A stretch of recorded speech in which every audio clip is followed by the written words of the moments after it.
ஐயா பாண்டிச்சேரி 100 அடி ரோடு, அதாவது மேம்பாலம் அந்த பக்கத்தில் ஏறி இந்த பக்கம் இறங்கும். வட்டாட்சியர் அலுவலகம். இவங்க இந்த ஆஃபீஸ் போகிறவங்களா இல்லை வேறு எங்கேயா போகிறவங்களான்னு தெரியல. எவ்வளோ வாகனத்தை ரோட்டில் நிறுத்தி வச்சுக்கிறாங்க தெரியுதுங்களா?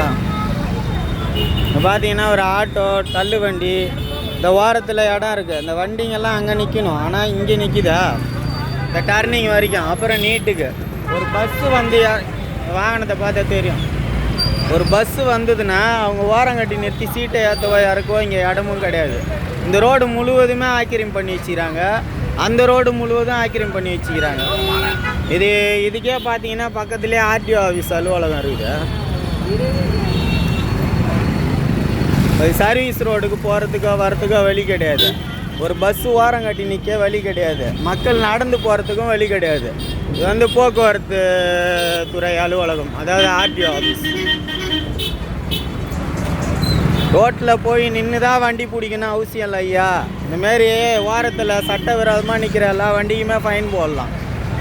பொதுமக்களுக்கு இடையூறு தரும் எல்லா விஷயத்துக்குமே நீங்கள் ஃபைன் போடலாம்.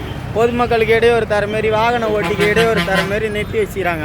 இந்த ரோடு முழுவதும் ஆக்கிரமிப்பில் இருக்குது, பக்கத்து ரோடும் ஆக்கிரமிப்பில் இருக்குது, இந்த ரோடும் ஆக்கிரமிப்பில் இருக்குது. போகிறவங்களாம் எப்படி போவாங்க வருவாங்க? ஒரு பஸ்ஸு நிறுத்தினா கூட அவங்க ஓரமாக கட்டி நிறுத்த முடியாது, நடு ரோட்டில் நிறுத்துவாங்க. அவங்கள போய் குறையும் சொல்ல முடியாது, அவங்க அப்படி தான் நிப்பாட்டுவாங்க. இந்த ஓரத்தில் இருக்கிற வாகனத்தெல்லாம் அப்புறப்படுத்துங்க, போக்குவரத்து நேரத்தில் வந்து குறைத்து கொடுங்க. இன்ஷா அல்லாஹ் இறைவனின் சாந்தியும் சமாதானமும் குறைவின்றி நிறைவாக உங்கள் மீது உங்கள் குடும்பத்தார் மீது உண்டாகட்டுமாக.